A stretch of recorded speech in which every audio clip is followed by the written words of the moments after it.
All right. Thank you so much for joining us. We're going to get started. My name is Sharon Pillar. I'm the founder and executive director of the Pennsylvania Solar Center, and we're very excited about the Solar for Schools grant program, and also very grateful to have the speakers who we have here today that we're going to talk a little bit more about resources, about the grant program, resources for the program, and everything solar for schools today. So I do invite you, a couple housekeeping things. If you would type your name and organization into the chat, that's really nice for the speakers to see who's here and also everybody else. If you do have a question, please don't use the chat, but use the Q&A function, and that way we can see and try to address your questions. We'll try to address them live, or maybe one of the speakers will be typing in the answer. And we'll try to get to as many questions as we can. And this is being recorded, so we will be distributing the recording to everyone who registered. If you were on last month's webinar, we had a webinar on tax on claiming the direct pay option for tax exempt organizations which schools apply for. So we'll probably be sending out a link to that webinar and those resources as well, because that's relative to our discussion today. So let's get started here. A little bit about the Solar Center. We've been around for about 8 years. Our vision, we envision a world powered by energy that's reliable, affordable, and sustainable for all. And we work to provide guidance to usher all Pennsylvanians into the clean energy economy and really to lift up the benefits of solar to every Pennsylvanian. We do that through our three-pronged approach. We work to transform, educate, and advocate. And today you'll hear a little bit more about our transform programs. That essentially is our Get Solar program, our technical assistance program in the what we say commercial sector, which is basically anything that's not a single family home. I'm joined today with Leo Kowalski, who's our Director of Transformation, and Kat Pentelis. She is our senior program manager and in charge of the Get Solar Schools program. So you would be interacting with her, and you'll hear more about that program in a little bit. We also do a lot of things like webinars, other education, media outreach, and our policy advocacy as well in Harrisburg, working with legislators and trying to promote robust solar policies. And with that, I am so excited and honored that we are joined today with Representative Elizabeth Fiedler, who is a Representative of the District 184. And she's also the chair of the House Energy Committee and a very big inspiration to all of us for her leadership on many energy issues, but particularly the Solar for Schools grant program. So I'm going to hand it over to her. And thank you so much for being here, Rep. Fiedler. We really appreciate you. Absolutely. Thank you all for being on this Friday afternoon as we head into some severe weather. I know it's on everybody's mind, so I appreciate you taking the time.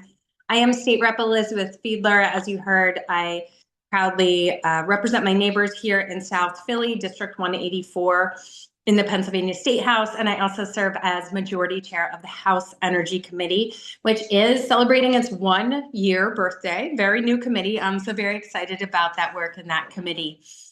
I am so happy to be here to talk to you about Solar for Schools. And first, before I go on at all, I just want to give a huge shout out to the PA Solar Center, our hosts today. Sharon, Liz, Leo, Kat, like their whole team, just incredible, like truly just incredible. And they've been doing this work since before I have and before the Solar for Schools program was created. So just incredible shout out to them for all the work that they put in on renewable energy issues and certainly on the Solar for Schools programs and helping so many school districts across the Commonwealth go from that seems like a good idea or I'm interested in that to actually turning in high quality applications for the program. So thank you all so much for the work that you do.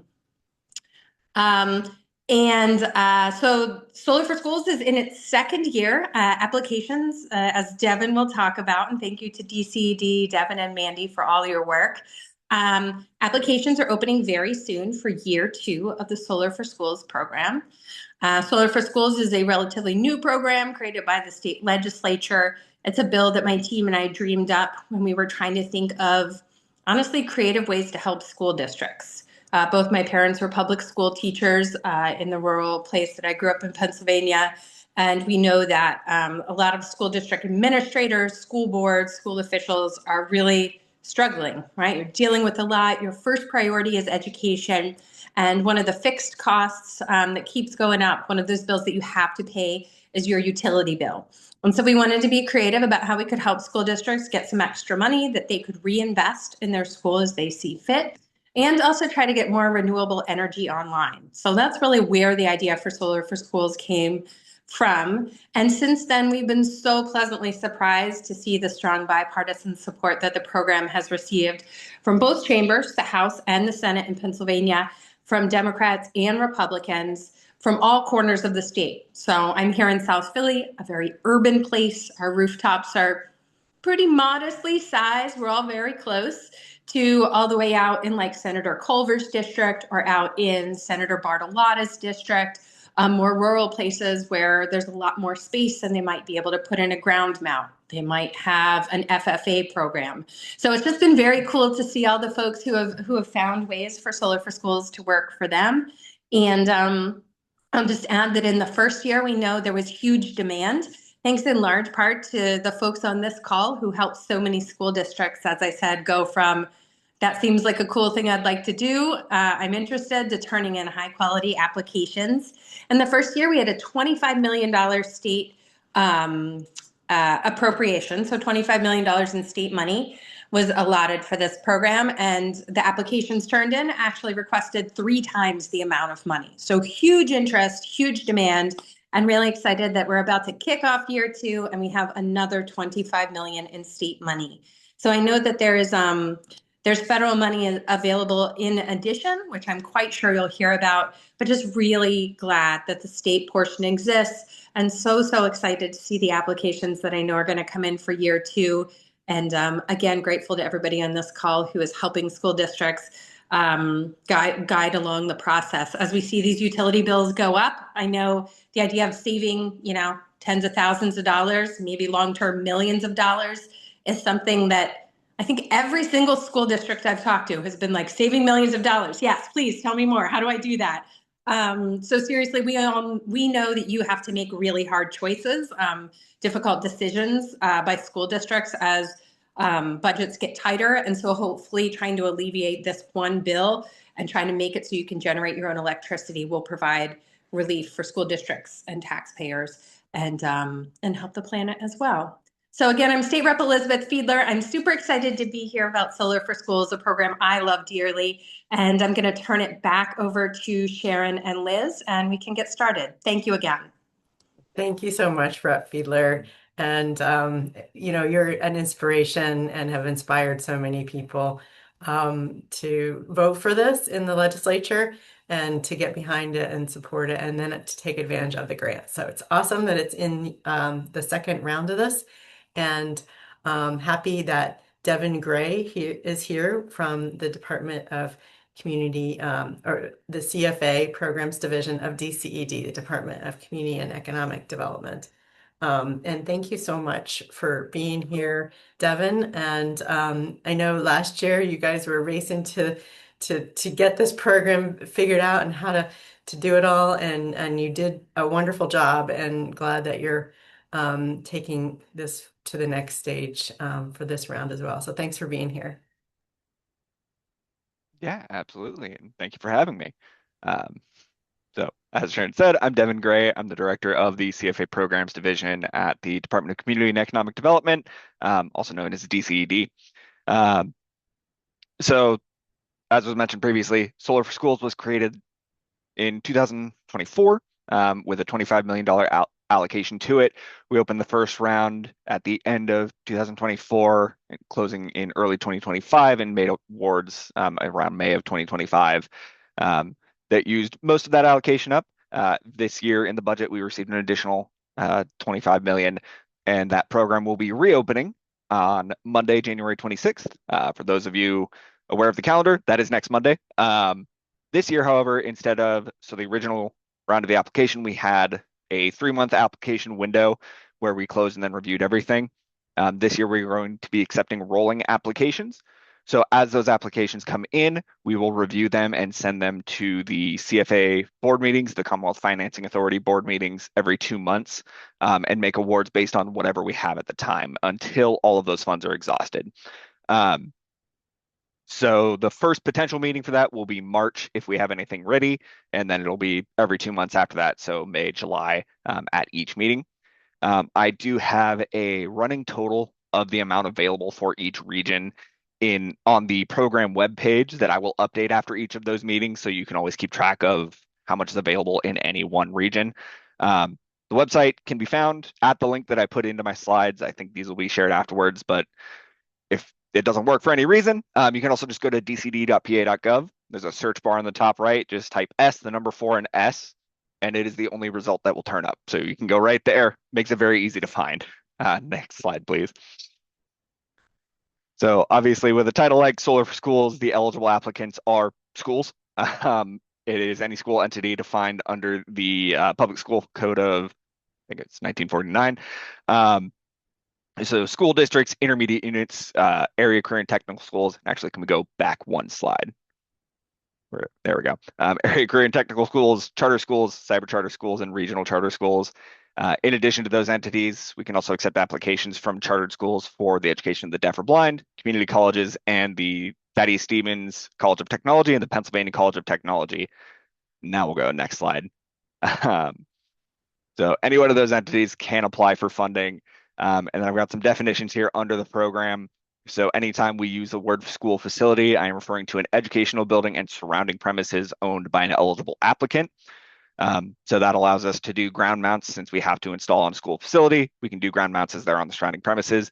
Do note it has to be an educational building and the surrounding premises. So we can't necessarily do admin buildings or like bus garages unless they are located nearby to a school or an educational facility of some type. We also have another pretty big definition that comes up a few times in qualified provider. This is defined in the legislation as a person or business capable of evaluating, recommending, designing, implementing, and installing a solar energy project. For the purposes of the program, we would count a company as a qualified provider if they have at least one qualified employee who meets or exceeds one of these two requirements, and that is either being certified by an entity such as the North American Board of Certified Energy Practitioners, NABCEP, or the International Brotherhood of Electrical Workers, IBEW, and I've got a few others listed there, certified as a solar installer, or they have successfully installed a minimum of 3 photovoltaic or solar thermal systems. As long as that employee meets one of those 2 requirements, they're a qualified employee, and then their company counts as a qualified provider for the purpose of this program. Next slide. So for this program, we do require a solar facility site assessment for every application, and that assessment has to be completed by a qualified provider. So this is going to be an evaluation of the school's facility ability to support a solar energy project and estimates of the amounts by which that eligible applicant's energy or operating costs would be reduced by the project. So at a minimum, we would want to see the orientation and the location of the solar system, a solar shading study, a 25-year cash flow analysis on the project, a cost estimate for the total cost of the project, and then a brief maintenance and operation plan. One very big thing to note here is that if an eligible applicant is awarded grant funds, they may not contract with the qualified provider who completed the site assessment to complete the energy project. So those do have to be 2 separate entities. Next slide. So for eligible projects, it's going to be solar energy projects. Makes sense for Solar for Schools. So this will be a project related to photovoltaic or solar thermal devices that convert, transfer, or store that energy into usable forms of thermal and electric energy installed at a school facility. In order to qualify for the program, it does have to undergo that site assessment. One thing to note here is this does not necessarily have to be a brand new system. If you have an older solar system that you potentially want to replace or upgrade, we can consider that. If that's your situation or that's something you're looking at, I would encourage you to reach out to me just so we can discuss it and make sure that everything works for the program. The eligible costs for this are going to be the purchase and installation of that equipment, energy storage costs directly related to the storage of energy or electricity produced by the system, so batteries and things of that nature, related engineering, design, and inspection costs. This is going to be capped at 10% of the grant amount, but if engineering is in excess of that amount, the excess energy or excess engineering can be used as matching funds towards the grant funds, as there is a match requirement on this program. We can pay site preparation costs for ground-mounted systems. We can pay operation and maintenance contracts offered by your installer for the first 2 years after the system is installed. And we can also cover administrative costs of administering the grant, so paying staff time to bring together documents and meet all of those requirements, permit fees, legal costs, things of that nature. This is going to be capped at 2% of the grant amount, and this cannot be used as match. So excess engineering, we can use that as match, but admin is just capped at the 2% of the grant amount. Next slide. Oh, actually, one thing I want to mention on that last one, please note that all of those costs are directly related to the solar energy project. So we cannot pay for upgrades to the roof or utility upgrades that might need to happen. There is another program at the end that I'll talk about briefly called the Facility Improvements Grant that may be able to help you out if you're in a situation where you need those funds. Okay, now next slide. Thank you. As I mentioned, there is a matching funds portion to this grant, a requirement.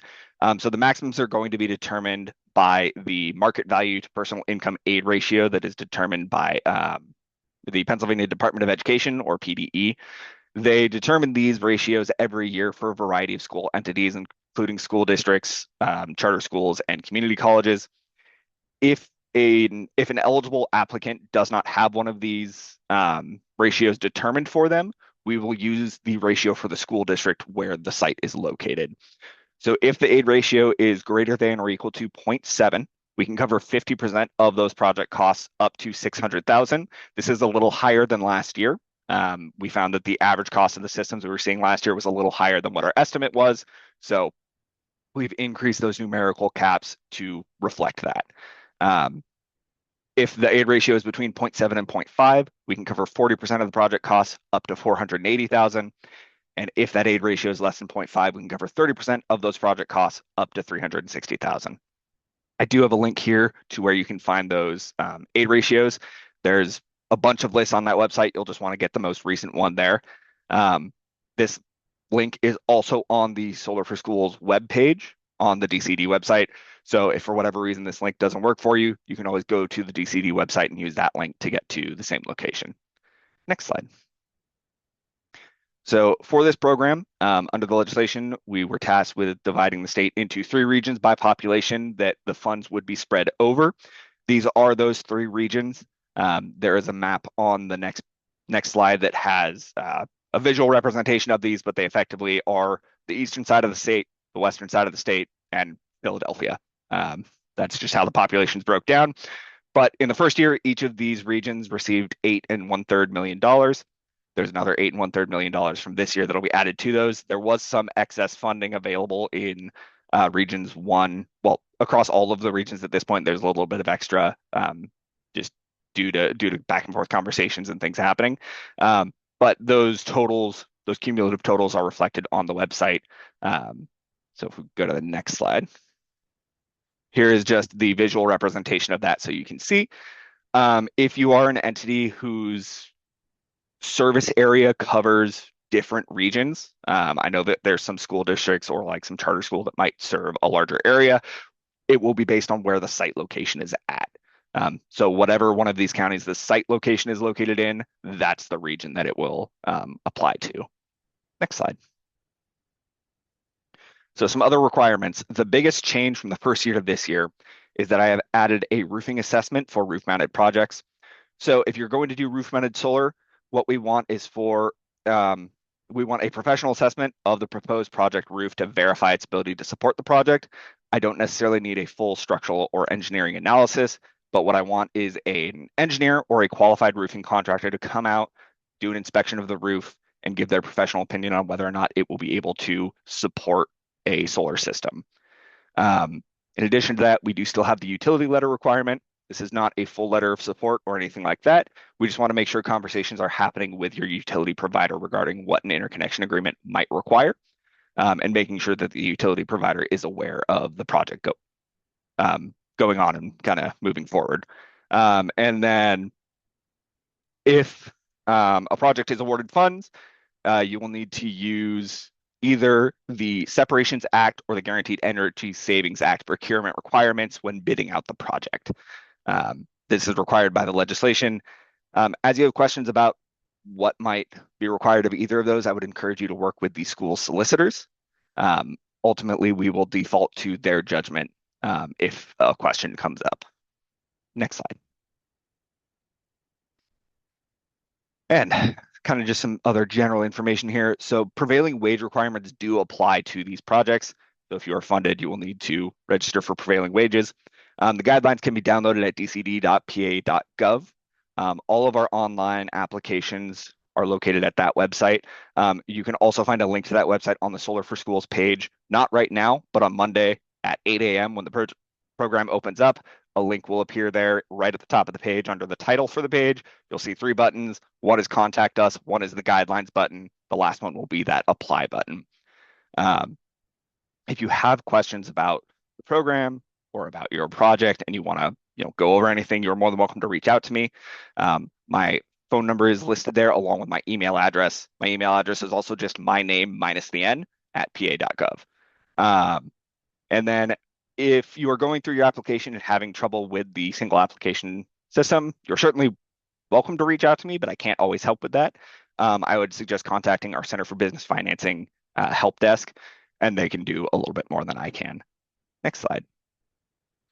So the last thing I wanted to talk about is for schools that have roofing needs or might need to make upgrades to their building in a broader sense than just putting one of these systems on there. The Public School Facility Improvement Grant is currently accepting applications. That also received an additional allocation of funds this year. I believe it has $100 million available to it. The application window for that program opened on the 5th of January, and it will be open through March 13th of this year. We anticipate those awards in fall of 2026.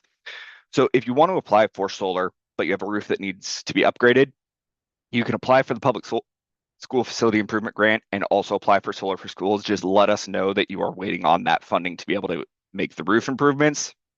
We can hold the application until those decisions are made. And then if you get the funding and you're able to move forward with getting the roof upgraded so that you will be able to install the solar on it, then we can move your application forward towards awards. For that information, I would encourage you to, or for that program, I would encourage you to reach out to the program manager, Christy Yerger.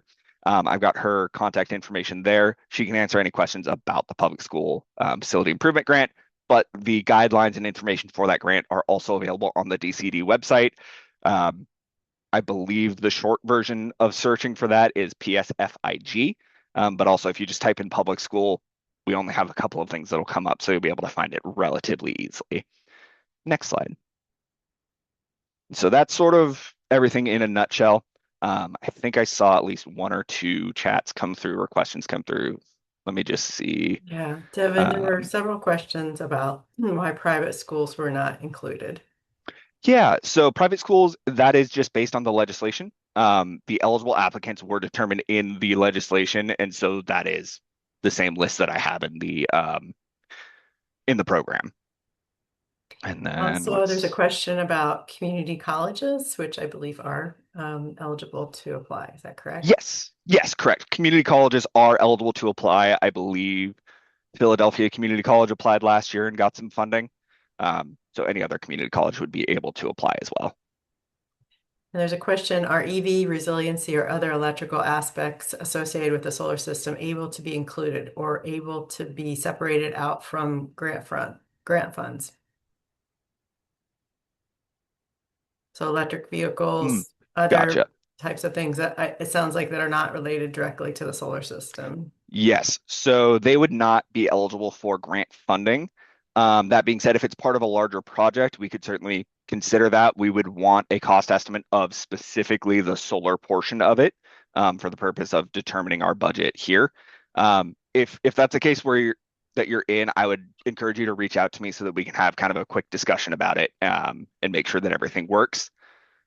And looks like we have one about the roof Yeah, assessment. that's right. Is the Um, assessment for the roof required at application or after the award? it will be required at application. So we want to make sure that the roof is able to support a solar system before we make awards. So we do want that when the application comes in. Someone was asking for Christy Yerger's information, so I put that slide back up. Perfect. And one last note, just since we were talking about eligible costs that I forgot to mention earlier, PPAs are still not eligible this year. The solar system does need to be owned by whoever is applying for it. I know I've gotten a few questions about that previously. I know someone said that this was a lot of information really quickly, but we will send this back out. We're available to help questions, and I know obviously you are directly, Devin. Yep. One of the questions I had was there last year, I believe there was a municipal letter that was required. Was Yes. that All assessed of award? yes, let me quickly pull that up here just to reference. Um,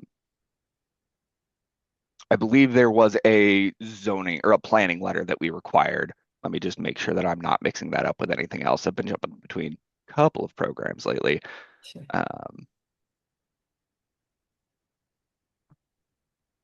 There we go. Okay.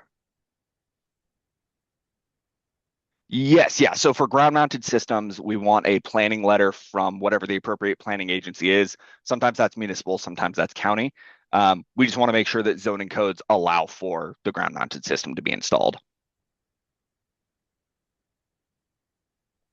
Let's see. Are there any other questions here that were? Oh, I'm a NAPCEP certified installer. Who would you see doing the site assessment for a project that I would want to be the, I guess I would want to do the installation, right? So that's maybe you could talk about that process a little bit more too. Yeah, yeah, absolutely. So I know there were a few entities out there that were doing the assessments, and I think there were a few companies that had sort of worked with each other where they would do assessments for each other for schools that were more in service areas or that they might be more interested in doing the work on. I know PA Solar Center helped out with a lot of the site assessments last year. We also got a lot from Generation 180. There's a couple of other nonprofits out there, I'm sure, that could help out, along with smaller groups. We also got a few from just some engineers that had the qualifications that had worked on, solar installations before. So sometimes you can work with an engineer to get the site assessment done, and then the company itself can do the installation later. And just to clarify, the person who's doing that assessment cannot be the developer solar installer who actually constructs the project, correct? Correct. Yes. It does have to be a separate entity, entirely from whoever's doing the work. Basically, the way it works for us is if we see, whoever it was that did the site assessment on an invoice at the end, we just won't pay for that invoice. This is a reimbursement-based program, so you would submit those invoices and we'll just double check to make sure of that before we disperse funds. How quickly do those funds, how quickly is that turnaround? Yeah, so we usually try to be pretty quick about that. It can depend on our workflow and workload, at the time that it comes in. But once we have all of the documents that we need, the analysts will send the disbursement form over to me just to give it one final check, and then I'll sign off on it. And then it usually disperses within a week at most. So I would say give it maybe a week and a half from when you get the final documents in. And the analyst tells you that, yes, this is everything I need. There's a question, can an unused grant from last year be stacked with a 2026 grant for the same project? So not for the same project. We do require that we only have one grant per project. That being said, if it's going to be a larger system and you want to break it out into, phases and have the first phase of it be last year's grant and do a second phase, that's a nearby or just continuation of the system, we could certainly consider that. that's another one of those where I would encourage you to reach out to me so that we can have a discussion about your situation, and see if we can find something that'll work. There's another question about the roof analysis. For the roof analysis pre-application, is a structural analysis required or just an analysis of the roof surface quality? Yes, so we do not need a full structural analysis. I just want, kind of like I mentioned earlier, for either an engineer or a qualified roof contractor to come out and do just a general assessment of the roof's condition, and make sure that in their opinion it should be able to support a system being put on it. But I know that the full structural assessments are a little bit more time consuming and a little bit more money, so I'm not going to require that. There's a question of how do site assessment entities get paid? Yeah, so I mean, they are more than welcome to charge whatever they want for their site assessment to the school districts. We unfortunately do not have anything currently within the grant to be able to pay those funds out. Um, but beyond that, it varies by how much they'll charge. And we'll talk about this later, but the Solar Center as a nonprofit, we're offering free site assessments, complimentary. The question, does the grant apply to power purchase agreements with a solar company? And just so to set the foundation, a power purchase agreement is a third party owns the system, and then like in this case, the school would just purchase the power that's coming from that solar installation, which I do believe this is not permitted in this grant. Is that correct? Correct, correct. Yeah, for this grant, we do need the applicant to be the owner of the system. So PPAs are not eligible here. I know I saw something pop up briefly about the federal tax credits and whether or not they could apply. As long as you meet the qualifications for them, certainly. I know that landscape has changed recently and the timelines are a lot shorter there. That's part of why we're trying to get this open as quick as we can and get approvals out in as rapid of a fashion we can for anybody who is ready to move right now. Thanks, Devin. And you're sticking around here a little bit, I think, right? If there are Mhm. more questions, Yeah, um, yeah, absolutely. that's great. And I'm sure we'll try to cover some more things. I know Liz is going to talk a little bit about the tax credit. We can address some of that those issues or considerations as well. Um, so thank you so much, Devin, and we'll Yeah, be back with you in a minute. Next, we're pleased to have Liz Robinson, who's the founder and executive director of the Philadelphia Solar Energy Association, along with so many other things that she's brought to the state around energy efficiency and solar for many years. So glad that you're here with us, Liz. Thanks. Oh, you're on mute. Sorry. Thanks so much, Sharon. I am not the founder of Oh, Philly sorry about that. Solar Energy Association. It's been around actually quite a long time, but I did found several other organizations. Yes, ECA was Right, we're right, dating, right? right. Next slide, please. So I'm here to talk about the Solar Schools Toolkit. Some of you may know Philly Solar developed a Solar Schools Toolkit about 2 years ago with support from the Department of Environmental Protection. And because the much of the tax credit information, financing, and some other things have really changed drastically at the federal level, we felt it was important to do a version 2. So the Solar Schools Toolkit, and we also have a companion for nonprofits now. They have both been revised and updated. So version 2 is now available on our website, phillysolar.org. They are free to download, and I'd recommend that anybody who's considering any commercial building, nonprofit, or solar school who's considering going solar download these because they contain all the detail that you'll need to really follow for both the tax credits, the federal tax credits, and other financing. Next slide, please. The investment tax credit, as everyone knows, has been sharply reduced. It expired for residential customers at the end of the calendar year, but it is still available for commercial customers. So commercial buildings and schools, nonprofits who want to go solar have another very short period of time. And it's a little complex, but if the project is initiated by July of this year, and I'll let Leo fill in more of the detail because I don't want to misspeak here. But if the project is initiated by July, um, that's the ideal situation. There are other, you can also have a longer period of time if you get the project going quickly. But the detail again is in the toolkit. Um, One of the good things that people need to know is that batteries are still available. With the tax credit, they were not affected by the Trump administration's changes, so battery storage is still available for for the tax credit. The adders are still there, 10% adder for domestic content, 10% adder for energy communities. And most of Pennsylvania, the map that Devin showed you, the western third of the state and the central portion of the state, most of those sections of the state do qualify for the energy communities adder. Philadelphia does not. So it's important for people to pay close attention to that. And all of the changes and new deadlines you'll find in the toolkit. Next slide, please. Tax exempt entities still qualify for the direct pay. This means that you don't have to have a tax obligation to qualify for the tax credit.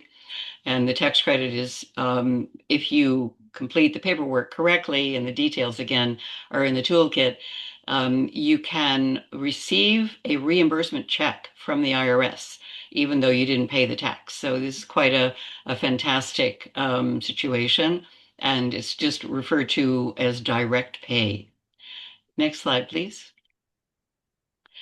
So schools, as all of you know, have tremendous advantages of going solar.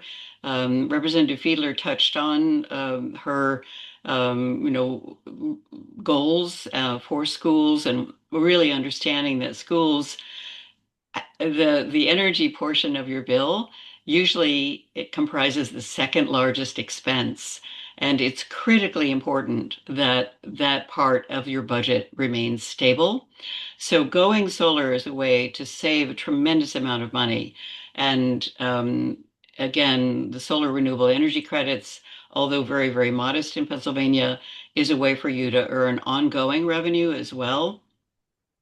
You improve the resilience of your energy supply and of your school. Reducing CO2 emissions, reducing greenhouse gas emissions is critically important for Pennsylvania. But the big home run is the energy savings and increasing the stability of energy costs.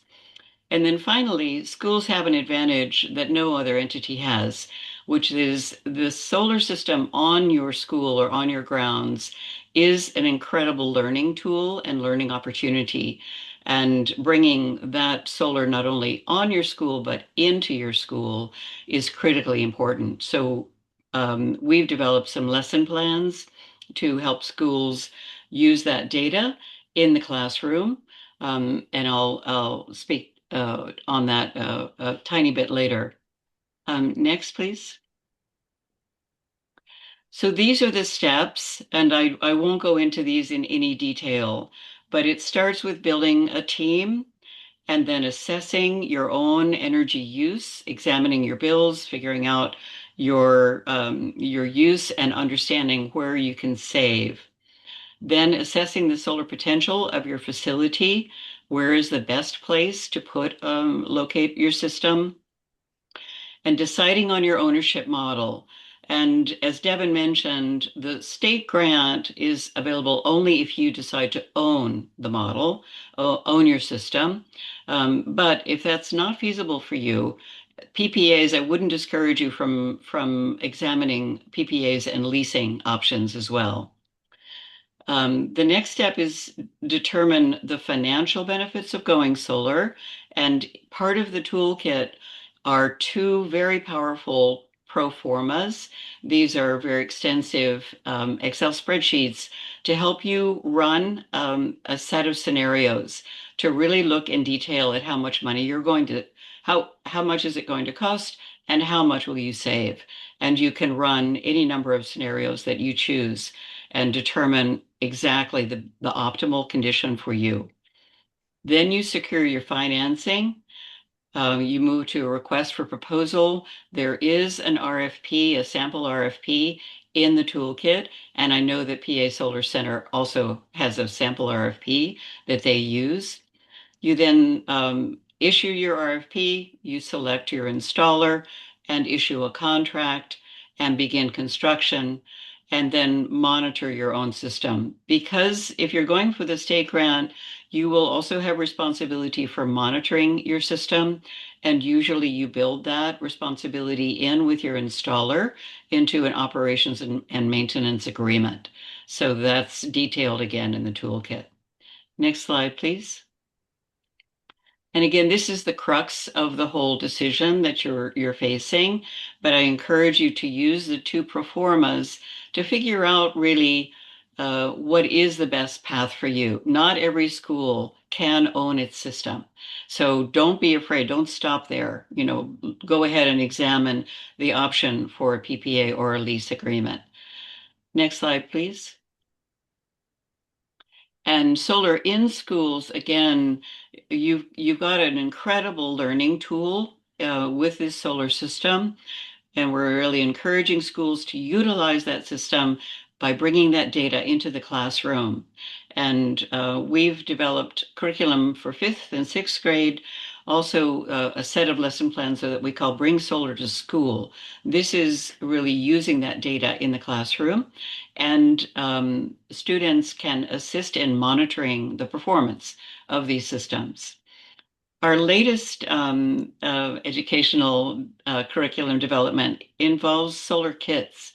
These little panels that you see in the slide here on the ground are upscaled. So they're not recycled, they're upcycled.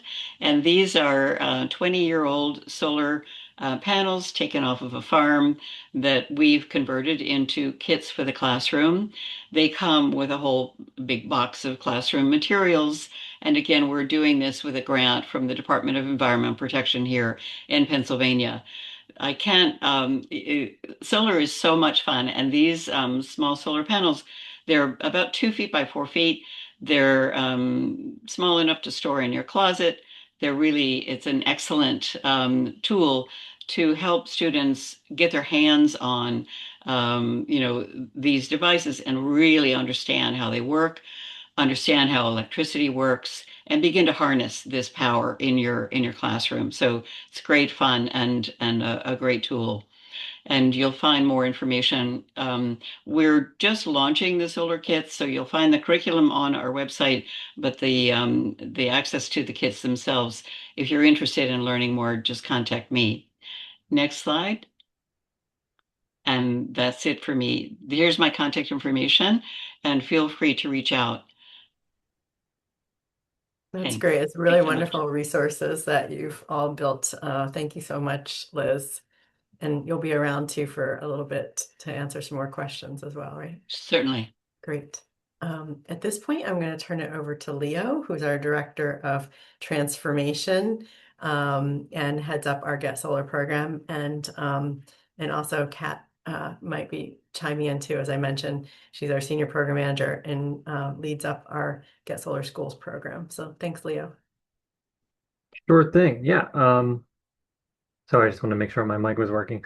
Yeah, we're really excited to participate in this program again, and I want to echo thanks to Devin and Representative Fiedler for the work that they've done to make this viable again.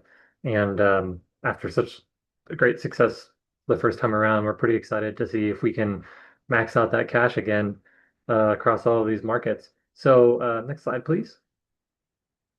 A little bit about our Get Solar program. We don't just do solar for schools work. We pretty much touch any non-residential entity. So we have programs basically for whatever organization is seeking solar and under whatever circumstances, we try to accommodate that and work a pretty comprehensive pathway from if you have no knowledge at all of solar, or if you've already engaged at some level in the process, but are floundering or need support, we can kind of meet you where you're at and try to get you to the finish line. Uh, Currently, we have 20 fully installed operational projects, and I think we have probably 10 that are somewhere between um, their contract and the installation date. Everyone that works in solar understands it takes a while for these projects to actually be fully operational from the even from the point of contract. There's a lot of variables, but we expect this number to go way up. We have 70 projects in the stages of development through a really exciting program that hopefully we'll get to talk a little bit more about publicly soon. But we kind of established some financing opportunities and have a really amazing cohort of organizations that are trying to move through that short runway that Liz mentioned earlier. But yeah, even with this 20 completed projects, it's a significant amount of solar and a significant amount of savings that we've already generated through program. And we're looking to add a ton of schools to this as we move forward. Uh, Speaking of that, we provided 81 individual site assessments through our program at this point. A variety of those, or a large more variety of those, came through Solar for Schools, but we had been working on school development before that, and continue to do that in the interceding months.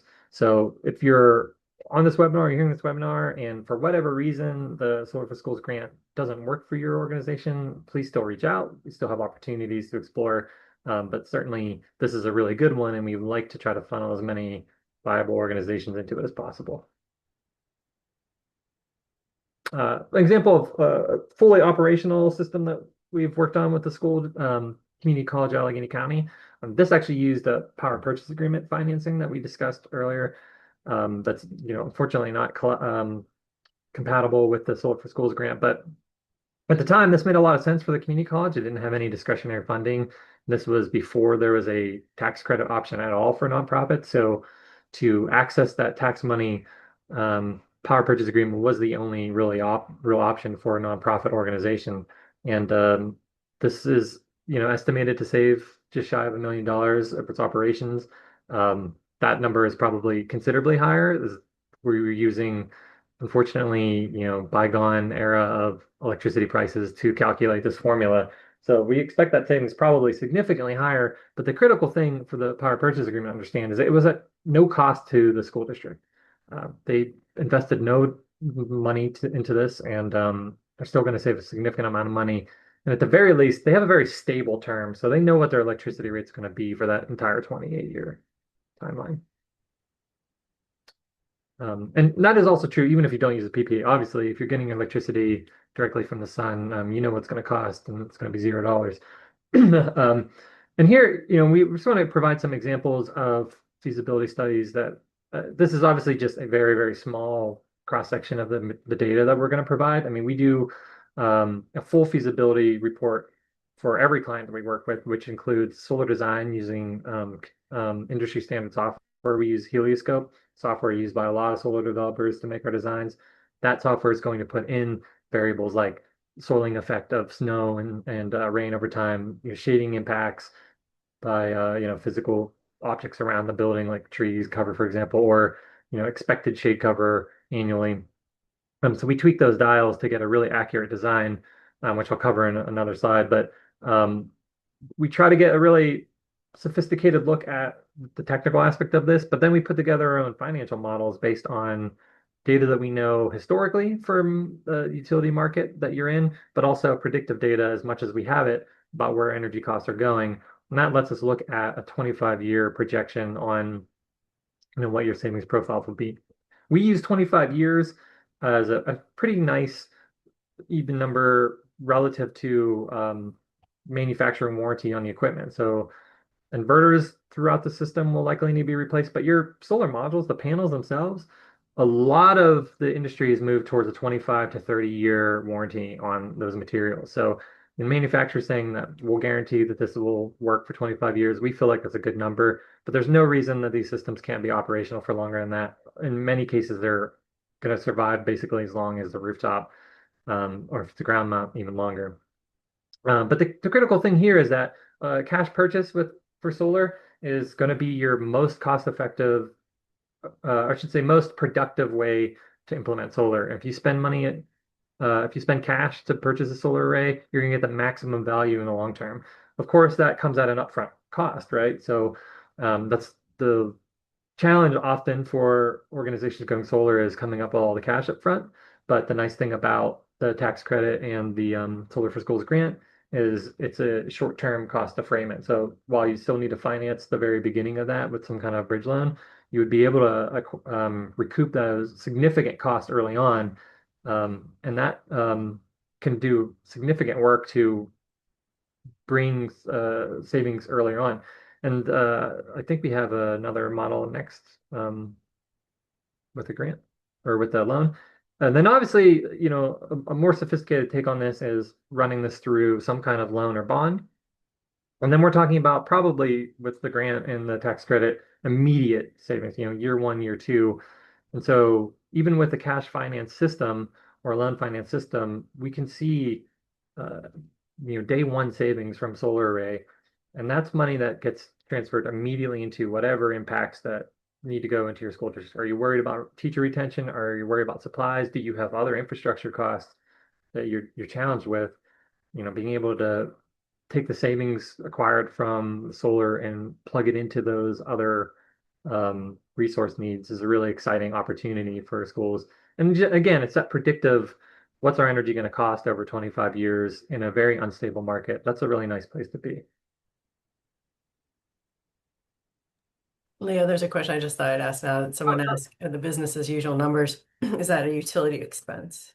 Yeah, yeah. So we're imagining that you decide to just stick with the utility rate. You don't do anything to outside of third-party supply agreements to secure your costs. And it's basically, we're just losing money. So in 25 years, a pretty unstable electricity market, we expect costs to rise pretty exorbitantly. We're seeing that in real time right now, and the forecast for the energy market's not great. The problems that are causing our energy costs to rise don't really have a visible solution, in front of us, and certainly not in the near term. So we're imagining that your costs are going to keep going up and you're going to keep paying for electricity. So that's where that red line comes in versus the loan model is factoring in both the cost to install the solar and the net difference between that utility expenditure and the solar.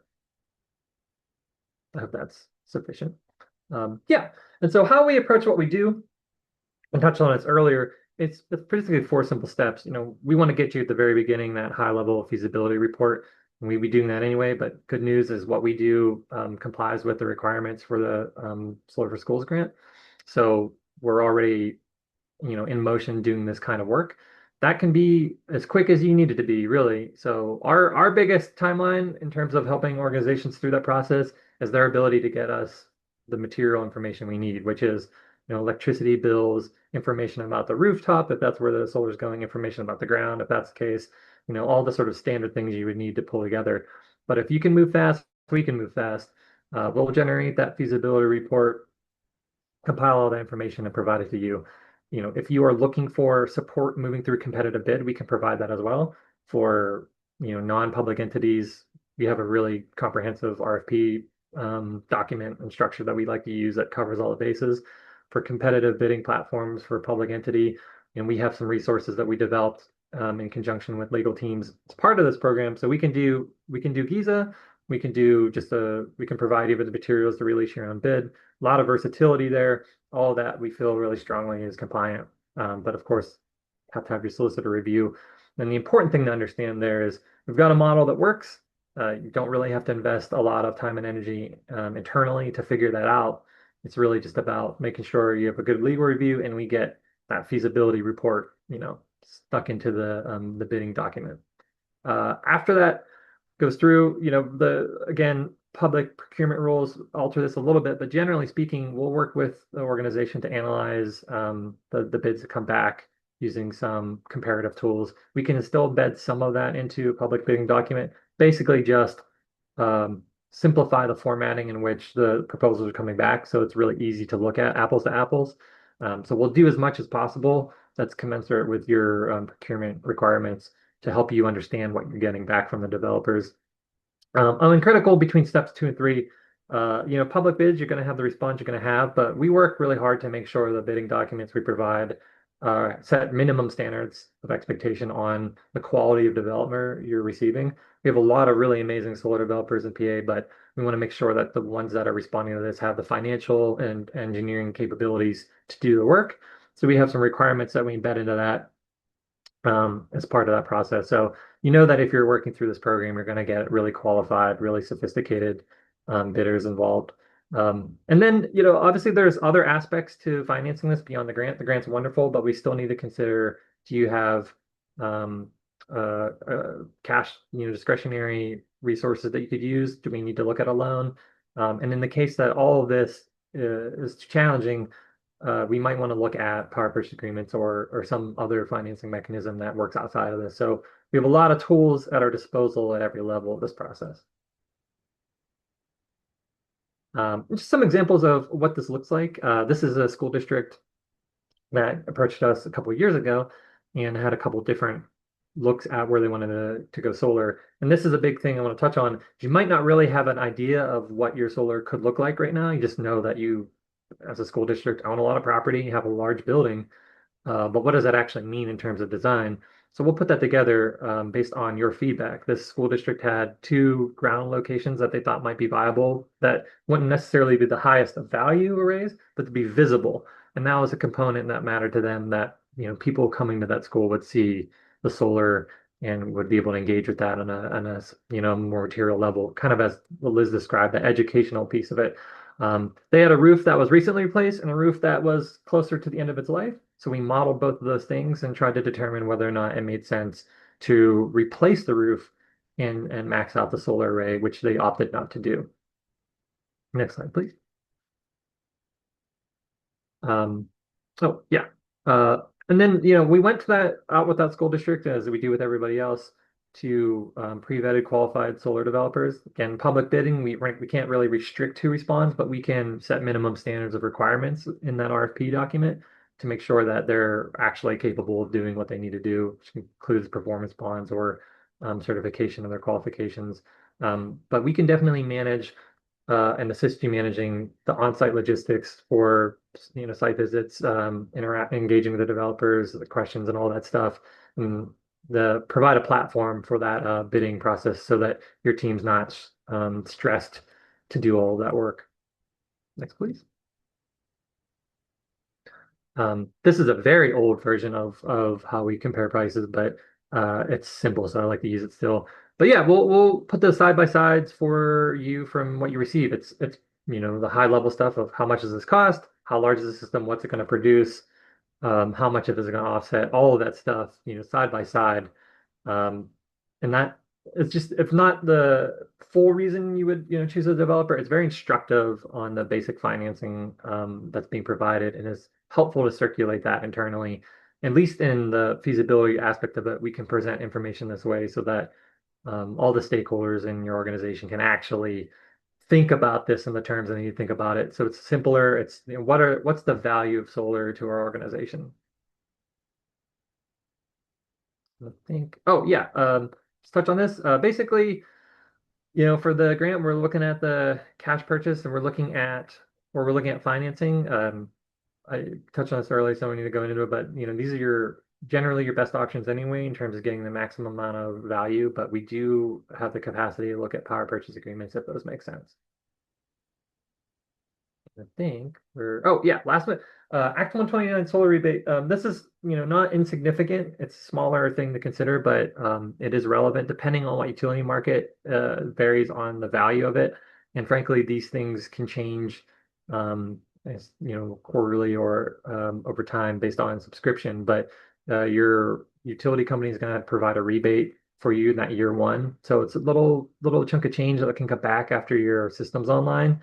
That's a nice little injection. Again, it's going to cover a couple percentage points, but it's money that you get that you don't really have to work very hard to get. So it's worth noting. Yeah. To work with us on this, as Sharon mentioned, a free solar assessment Just need to submit a pre-qualification survey on our website, pasolarcenter.org, get solar/schools. If you get to our website, it's super easy to navigate. You can also just email me, leo@pasolarcenter.org. Very simple, and we'll get you connected. If you fill out that survey, though, you go into our system and we respond to you extremely quickly. Like I said, we can go as fast as you can go. So, gathering those electricity bills, roof information, all that stuff as quickly as possible. That's really the biggest holdup for us. We can turn around a feasibility report in basically 2 weeks. I don't want to overcommit folks like Kat, but generally speaking, this does not take very long for us to do, as long as we have all the materials we need to do it. And I think that's it for me. Thank you very much. But yeah, reach out with any questions if you don't want to fill out the survey. I'm always available. Again, leo@psolarcenter.org. We can plug that in the chat too. Thank you so much, Leo. That's very helpful. We do have a couple other comments and questions. Thanks, Lisa Shulak at Philadelphia Energy Authority, for mentioning that the Solarize Greater Philadelphia program, that we're very honored to be partnering with Philadelphia Energy Authority. That program is to expand solar throughout the 5-county Southeast Pennsylvania organization. So I'm glad that you are here and mentioned that, Lisa. Basically gets you to this program, but we're working closely with PEA, of course, too. Let's see, there are other questions here. Leila, there's a question about the escalator. What escalator rates we're using for utilities now? Sure. Yeah. So we put together a model based on 25 years of historic data across the state and looking at the utilities individually. There's some variance utility, but it's not significant. If you look back 25 years, we're hovering around between 3.5%, 4%. If you look at last 10 years, like 6.5%, and look at last 5 years, it's closer to 8.5%. So we're not moving in the right direction as far as annual expected increase in cost. If anyone's following conversation around capacity market at PJM, our grid operator, we're not in a great place and it's not getting better. So we're modeling pretty conservatively. We stay at 4% right now annually. So basically, whatever rate you're paying today, our model increases that by 4% each year. And we feel like that's pretty conservative given the situation we're in and like the chart I just described. But some folks have more or less tolerance, and we can adjust the model if there's a strong feeling, internally that you want to move that up or down. We're happy to present that, but 4% is where we feel like a reasonable expectation is set. Devin, a question for you. Are 2025 Solar for School applications that were not awarded grants last year eligible to reapply for this year's grant? Yes, absolutely. If they don't already have a grant and they still have an eligible project, then they can apply again.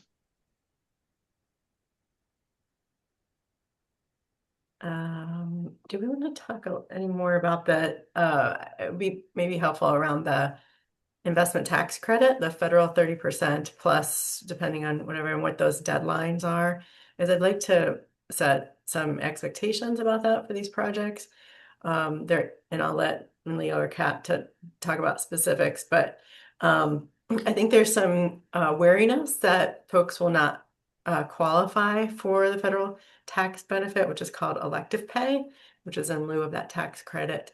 And you guys can go over the parameters of that, but I just want to say, even if you don't meet those deadlines, this is really the best opportunity you're going to get, this grant program, because it essentially replaces or goes beyond replacing that tax benefit, and you will still see a benefit even if you do not get that tax benefit later. And we will model it with and without that tax benefit so you can see both of those. But no, Leo, do you want to chime in a little more? Yeah, absolutely. So yeah, parse that into two things. There's the world without the tax credit and what can be done to achieve it now. Because it's great if you can get it. The timeline is incredibly short to get the maximum timeline to install. So I'm going to talk a lot about July as a meaningful deadline here. If we exceed July, it's not that the tax credit's dead. It's just that the system would need to be fully installed and operational by the end of 2027 for the tax credit to be eligible, which is not enormous amount of time in the solar world. But thinking about July as a deadline, what needs to happen is that 5% of the cost of the turnkey cost of the system needs to be paid to the developer, and the equipment needs to be safe harbored with that money. So the equipment needs to exist that's, compliant with current federal requirements for equipment, which is a broader conversation, but we're going to trust that the developers have their head around that, and we're building all of our procurement documents to have the developer certify that. But assuming they have the correct equipment, 5% of the cost of the system would need to be paid by the school um, by July or before July to give you a 4-year runway to install the system and receive the tax credit. We're not, a law firm and not experts, so I would defer folks that have greater question to Lawyers for Good Government is a really wonderful organization that has a lot of really easy to digest materials and have presented on some of our webinars previously. So we actually do have a webinar that we did December that has that information, and maybe we can make that available to folks that are interested. But they're a great organization with a lot of insight into it, and there's some other legal teams that have done a lot of work on this. But that's the gist of it is basically need to be prepared to put money down before July. Now, in a post-tax credit world, the good news is that the projects that, even without a Solar for Schools grant, if I'm just looking at anybody going solar, the projects that pencil the best are large and have good financing. And the good news for school districts is you usually have access to the cheapest capital in the market or close to it. So we're talking like low interest rates for bonds or loans. And your systems are typically going to be on the larger side of a distributed solar system. And so just by economy of scale, you're getting a better look. Now, if I'm thinking of a big solar array that's generating a lot of electricity, losing the tax credit's not fun, but it's not that significant of a percentage of the value of that solar when you think about that 25-year term. Really, what it's doing is creating more upfront immediate costs. But if we're using that's a good financing tool. If we're thinking about defraying that cost over time, then it's not as big of a splash as you think. It's great if we can get it, but it's not necessary to make a lot of these larger systems pencil. And with the grant, you basically have a better version of that sort of in your pocket anyway. So I would say, we're going to do our best to work with any organization to get on that timeline, and I think it's super achievable. But if you can't, to Sharon's point, the grant is a great replacement, if not a higher cost reduction anyway. So there's no reason to sweat it. Like, let's still look at the economics and make a good decision because frankly, doing nothing is not a good choice. It just isn't, and it's not going to get better. So let's leverage the opportunities we have in front of us. I I mean, just that want would to mean that a developer would have to be selected by that time in most cases, I think, probably, right? So that they Yeah, have a signed contract and then put that 5% down by yeah, and July, beginning of July. I'll defer to Liz on her comment, but I would Yeah, say we would really want to be releasing an RFP in the next month or two to feel comfortable. Right. I just want to add, thanks for mentioning Lawyers for Good Government. That is a really important site. And I just want to let everyone know that the last time I looked, the IRS website was not accurate. So that website has not been updated on these issues since Biden left office. So it is not a place to go. So for this data, go to Lawyers for Good Government. That's a good point. Thanks, Liz. I think we got, oh no, wait, here's a question. Devin, the grants for last year are good for 3 years, right? Where they need to reapply, which they would not, right? No, yeah, if you got a grant last year, that is good. I think offhand that those were good till June 30th of 2028. Um, so it'll be good up until that point. And if we're getting to that point, it looks like it's going to expire, and you haven't been able to complete the project or something, reach out to us and let us know. We'll see if we can work with you. There was another question. Do the project proposals need to provide the expected greenhouse gas emission offset for the solar project?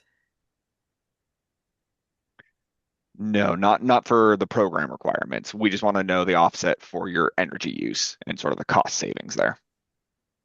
Great, thanks. Did I get to all the questions? I'm sorry. There's others that you all see. Oh, Daniel, sorry. Has there already been a cost benefit analysis for the schools demonstrating the likely savings? Can this be shared to argue the expansion of the program? I'm not sure if you mean for the first round. I'll just ask that.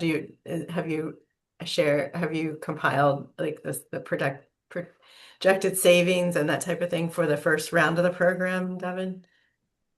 Yeah, I mean, we have some estimates on like what the average annual savings are going to be for that, that I could certainly pull together and get some estimates and averages out.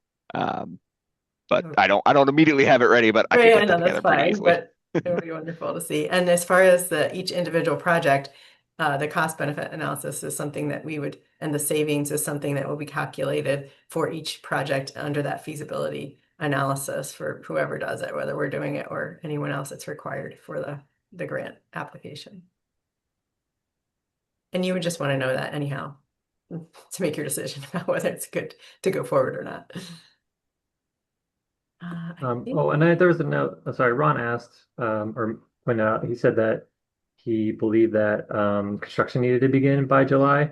I should have clarified that there's a distinction between projects over and under 1.5 megawatt AC.